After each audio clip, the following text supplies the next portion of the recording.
Bienvenue dans le podcast de l'école de la course à pied, l'émission qui vous offre une autre vision de ce sport afin de mieux comprendre son monde et d'y découvrir ses secrets. Vous retrouverez quotidiennement une émission concise et plusieurs fois par mois des émissions plus longues sous forme d'interviews de personnes en lien avec le monde de la course à pied. Bonne écoute!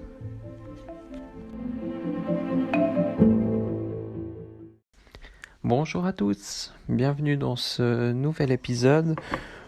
Aujourd'hui, j'ai qu'une chose à vous dire, elle sera très court. Le foncier libère la vitesse. Voilà, l'épisode est terminé. À demain. Non, c'est une blague. Mais très sérieusement, le foncier libère réellement la vitesse. Et ça, c'est une phrase que je dois à Alain Ligné, je crois. J'espère que je ne me trompe pas de nom. C'est l'ancien entraîneur de l'athlète français de 800 mètres qui était champion olympique, je crois, ou champion du monde de 800 mètres, donc Pierre-Ambroise Bosse. Et je trouve que c'est vraiment juste ce qu'il dit. Je l'ai toujours prôné, prôner l'endurance. Et d'ailleurs, je vous avais dit qu'il y avait dans un épisode précédent, il y a aussi un ancien coureur suisse de 800 mètres, donc André Bucher, qui a toujours d'ailleurs le record suisse sur 800 mètres. Lui disait qu'il faisait jusqu'à 80 km par semaine lorsqu'il s'entraînait pour le 800 mètres. Donc voilà, des fois, il y a... les gens ils disent c'est seulement pour le marathon, pour les très longues distances qu'il faut faire de l'endurance longue, quoi, beaucoup de kilomètres. Là on voit que dès le 800 mètres ils font déjà énormément de vitesse, de vitesse certes, mais d'endurance.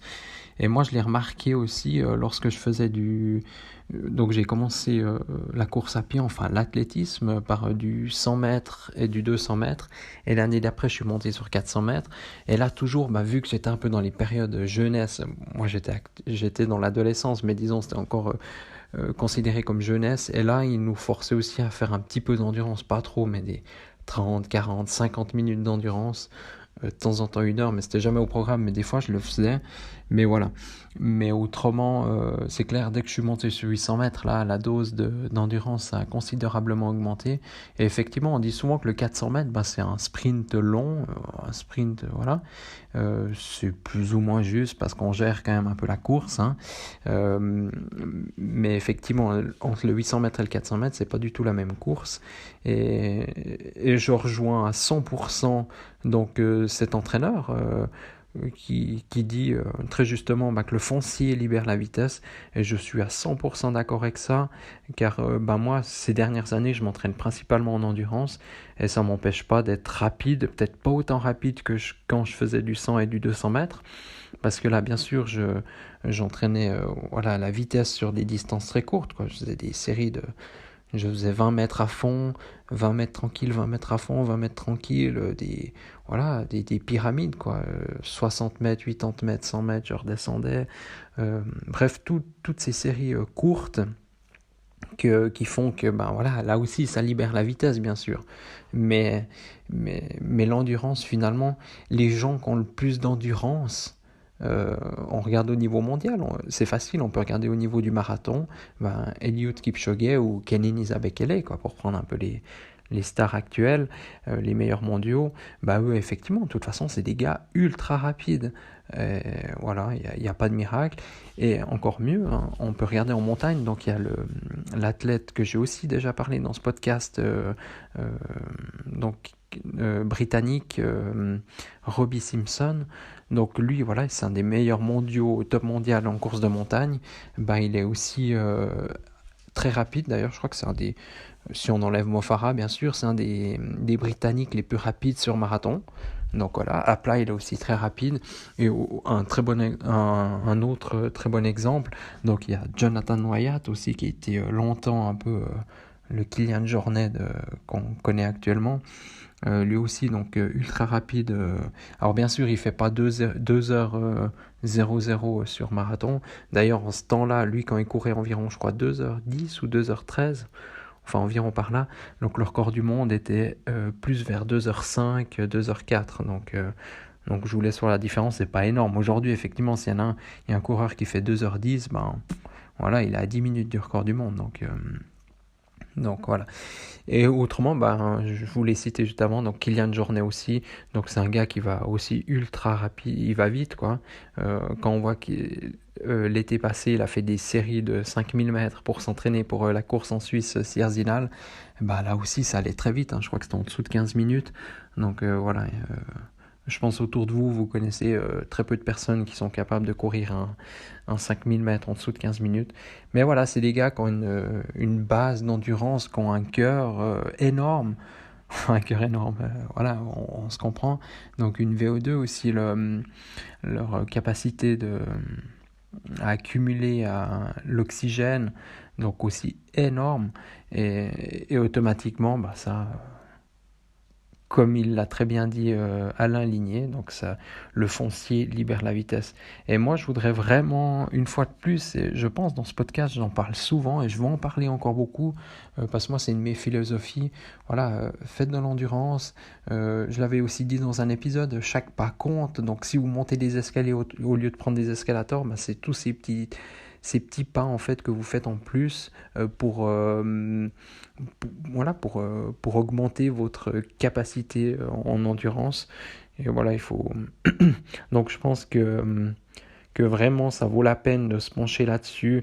Donc peut-être arrêter de croire aussi qu'il faut absolument faire des séries sur piste pour aller vite, mais déjà commençons par la base, l'endurance, et ensuite on peut faire d'autres choses, mais il n'y a pas de miracle, hein.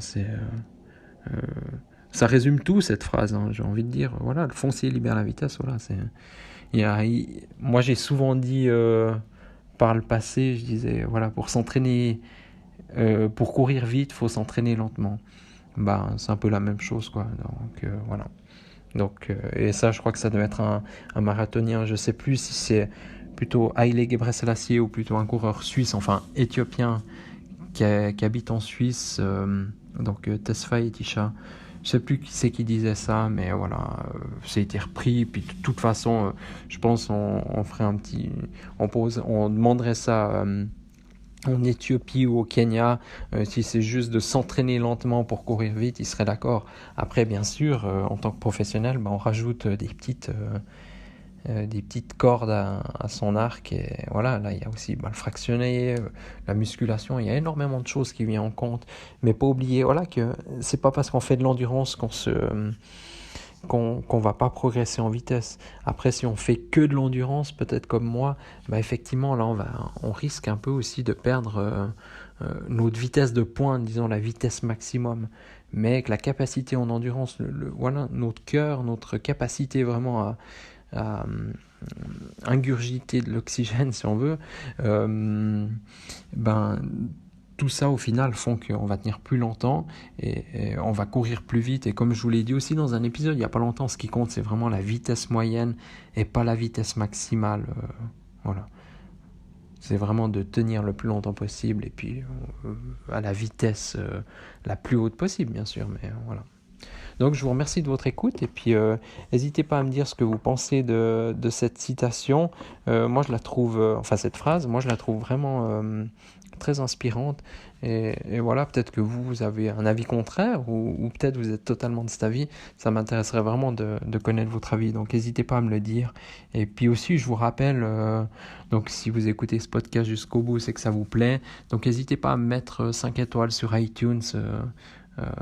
Ça fera déjà moi je vois que vous aimez ce que je fais et ça me motivera à continuer, et puis surtout aussi ça va propager un peu le message un peu plus loin, disons, ça va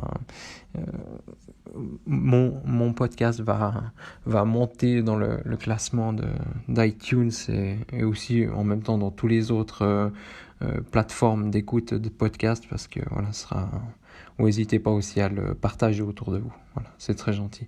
Donc je vous remercie de votre écoute et à demain pour le prochain épisode.